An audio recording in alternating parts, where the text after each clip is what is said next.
Dalam dunia pendidikan, banyak hal pemikiran dari tokoh-tokoh Islam. Di sini kita akan baca pemikiran dari Muhammad Atiyah, tokoh Islam yang punya konsep dalam dunia pendidikan. Beliau adalah guru besar di Cairo University. Mari kita diskusikan.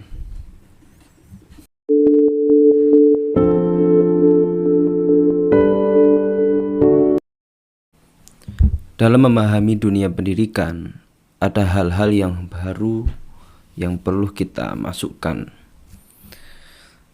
Dalam wilayah ini, tokoh Muhammad Atiyah, beliau tokoh yang mencoba pada salah satu karyanya membaca tentang bagaimana sih pendidikan yang harus dicapai, atau para peserta didik itu harus juga memahami dan mempelajari poin-poin tersebut. Penjelasan ini ada dalam kitab beliau, yakni At-Tarbiyah Al-Islamiyah wa Falsafatuha. Beliau dalam beberapa poin ini beliau memberikan gambaran bagaimana sih dasar-dasar pendidikan yang harus kita ketahui.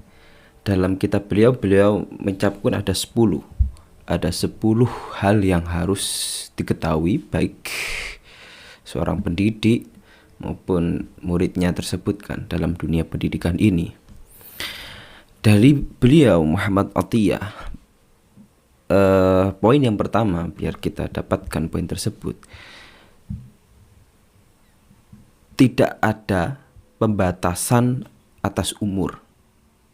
Poin yang pertama, yakni beliau ingin dalam dunia pendidikan jangan sampai terbatas atas umur. Siapapun orang-orang yang masih belum belajar, masih perlu untuk mengetahui, beliau memberikan landasan pertama, seluruhnya itu harus dimasukkan. Tidak lihat dari umur, tua, muda, memang harus mulai membaca dan memahami atas hal tersebut.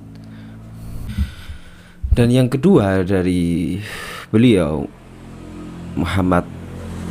Syekh Muhammad Atiyah, poin kedua yakni tidak ada batas atas proses belajar.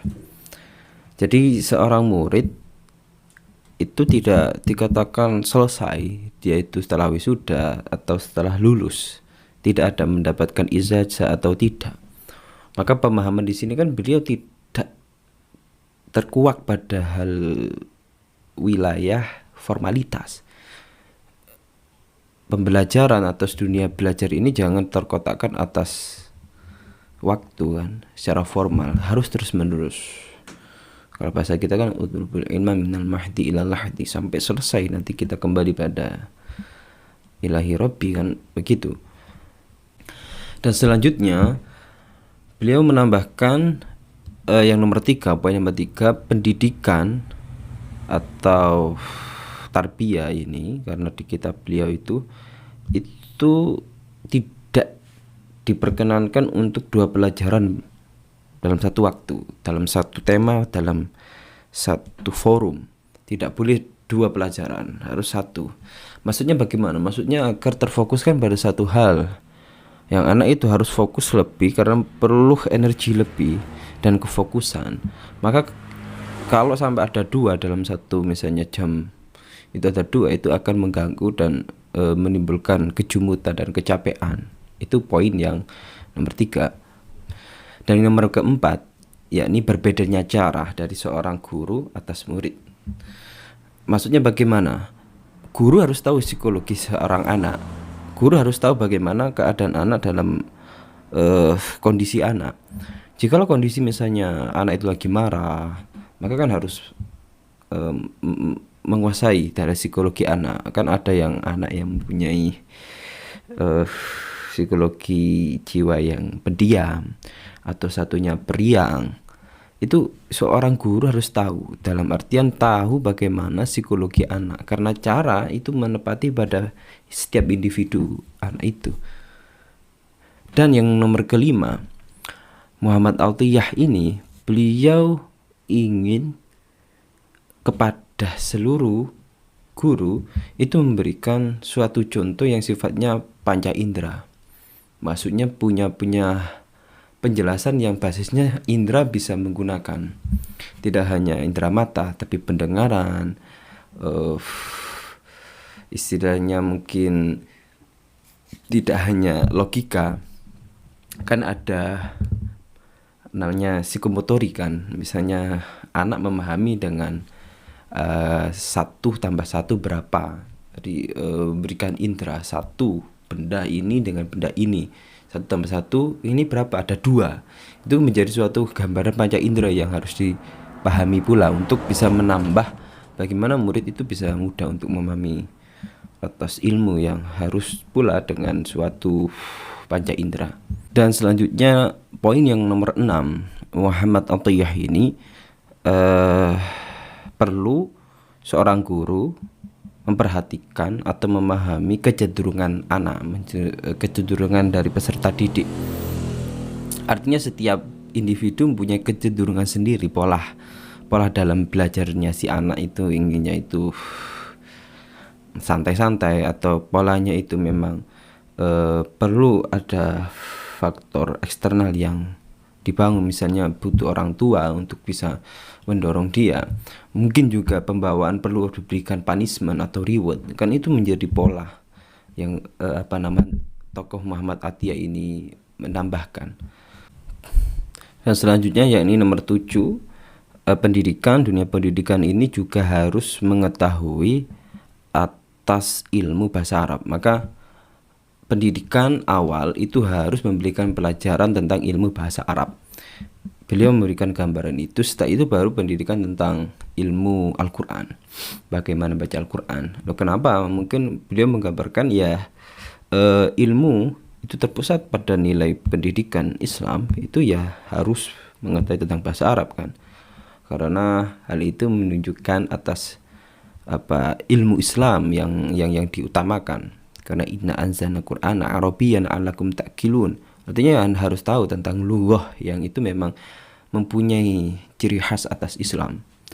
Dan yang nomor 7, sekarang nomor 8, yakni memahami atas kecenderungan bidang pekerjaan. Dalam artian setiap anak akan mempunyai pola pikir dan mempunyai kecenderungan nantinya bekerja jadi apa. Nah, guru itu sudah bisa memetakan, oh dia itu pada kedokteran ke depan, oh dia itu menjadi ulama, oh itu akan menjadi seorang sopir misal. Artinya guru itu sudah tahu kecenderungan apa anak ini, sehingga ada pemetaan yang membantu untuk anak itu sudah ada hal yang bisa disiapkan. Tidak dari artian setelah lulus dia langsung berpikir jadi apa, anda kan. Itu dalam dunia yang digambarkan oleh Muhammad Atiyah ini. Dan yang ke-9 yakni adanya hiburan, adanya refreshing lah. Jadi pendidikan itu tidak dihabiskan mengetahui seluruhnya, hafalan, terus setiap hari tidak ada libur, terus belajar setiap waktu. Enggak, ada senggang waktu istirahat, hiburan. Karena apa ya, itu akan lebih merefresh akal budi, merefresh pikiran dari anak-anak, biar tidak malah terganggu atau menjadikan dia habis-habisan belajar malah sakit setelahnya, karena sudah over studies, overthinking lah di dunia ilmu yang dia pelajari. Dan yang terakhir ini menjadi gambaran ya, kalau kita bisa mengetahui tentang dunia pendidikan oleh tokoh-tokoh Islam, ini Syekh Muhammad Atiyah. Yang terakhir yakni mendidik perasaan seorang murid. Murid itu harus dididik atas perasaannya. Jadi jiwanya. Jiwa ini juga dididik bagaimana ada namanya istilahnya kita kan emotional quotient. Ada emosi kecerdasan emosi yang harus diketahui sehingga anak itu ada empati. Bukan hanya simpati loh, ada empati, ada pendidikan rasa bagaimana hubungan sosial dengan orang, bisa mengetahui bagaimana dia itu tahu hidup itu akan bermasyarakat, bukan hidup yang individual. Artinya dia pintar matematik terus diatakan sukses, enggak. Dunia kita itu masih dibayangkan dengan kesuksesan ya ada hubungan sosial, karena dunia sosial itu dunia nyata, bukan dunia pendidikan yang sifatnya misalnya ide ya, dunia yang sangat kuat pada analisis dan lain sebagainya. Maka di sini tokoh yakni Muhammad Atiyah, Syekh Muhammad Atiyah ini memberikan gambaran kepada kita 10 poin atas ini untuk bisa disiapkan oleh kita seorang guru yang memberikan gambaran ya. Ini perlu yang untuk dielaborasi, dipahami lebih. Mungkin teman-teman bisa komentar. Diskusi ini memang santai, lebih pada bagaimana kita melihat tokoh-tokoh kita, tokoh-tokoh Islam dalam bagaimana mendidik atau di dalam dunia pendidikan. Oke, terima kasih dari saya. Jangan lupa klik. Assalamualaikum warahmatullahi wabarakatuh.